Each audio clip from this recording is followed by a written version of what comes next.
Mana ijaaruudhaaf baajata hammam barbaachisa hojjettan? Laala amma manni kun mana guddaadha.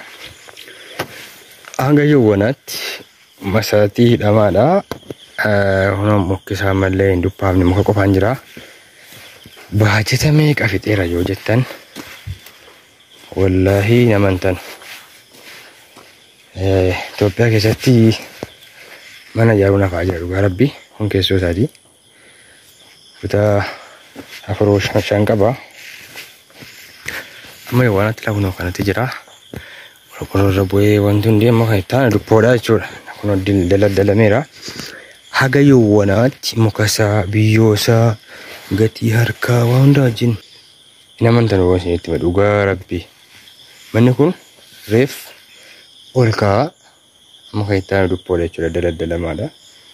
Isin kun kan tuubboo mana fincaaniiti. Tuubboon keessa jira. Amma yawwanaatti birrii 200,000 fixee jira.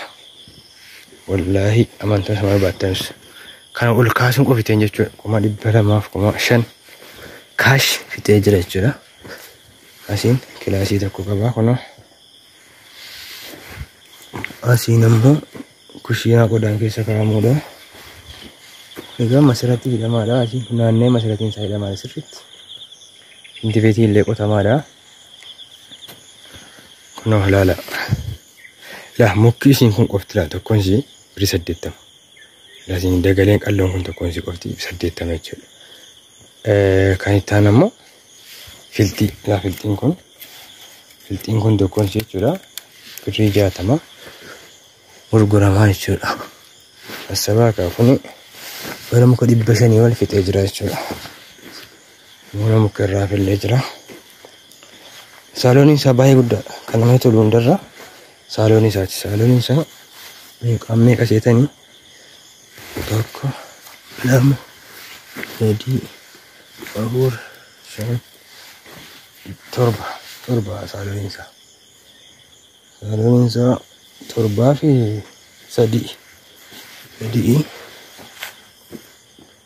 Egaa mana ijaaruuf prosesii hangam barbaachisa wal jettan jechuudha. Kun mana guddaadha garuu Elliidha. Ameerikaan moodii. Kanaaf egaa mana ijaaruudhaaf jireenyi qaaliidha. Yeroo isin hin jedhamu soba isinitti hin fakkaatin.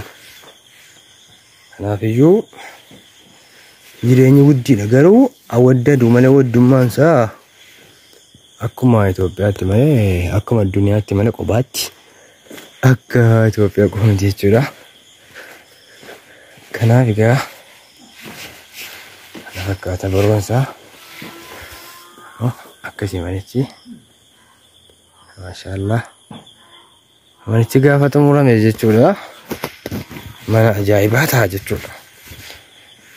Kanaaf masaratiin isaallee kun akkuma argaa jirtan kana masaratiin kun qofti haga birrii 50 fixeera gatii harkaa wajjin. Simmintoo, ashawaa, dhakaasaa wajjin baay'ee ol dheeraadha. Inda'uun masaratiin isaa haga 50 kan inni fixe. Nola dhaabii kooti masaratiin isaa seenu. Wallaahi kun bobaa kooti. Bobaa koo jira. Kanaaf kun kana fakkaata. Kanaaf mana ijaarrachuu barbaadan garuu namoota tokko isin sobuu danda'u. Akka waa baay'ee ol dabaletti ilaalaniitiyyuu balaa guddaa isin irraa fuuchuu danda'u yookaan isin itti himuu danda'u. Haa ta'u malee hundinuu tartiiba qaba. Amma inni kun fakkeenyaaf inni kun marii jedhama. Marii beektanii kan jalqaba dhaabbatu jechuudha. Mariin kun tokkoon sibiila 250. Inni kun birrii 80 isiniin jedheen jira. Dagaleen irra keessaa immoo 150 laata. 150. Haala kana hisaabuu dandeessu. Meeqa barbaada hojjetta yoo ta'e immoo lakkoofsa qaba. Dagalee akka kanaa 150 yeroo barbaada. Gatiin isaa 80 isiniin jedheen jira. Erga keessuudha sadagallaan 250 gatiin isaa jechuudha. Haala kana hisaabuu dandeessu jechuudha.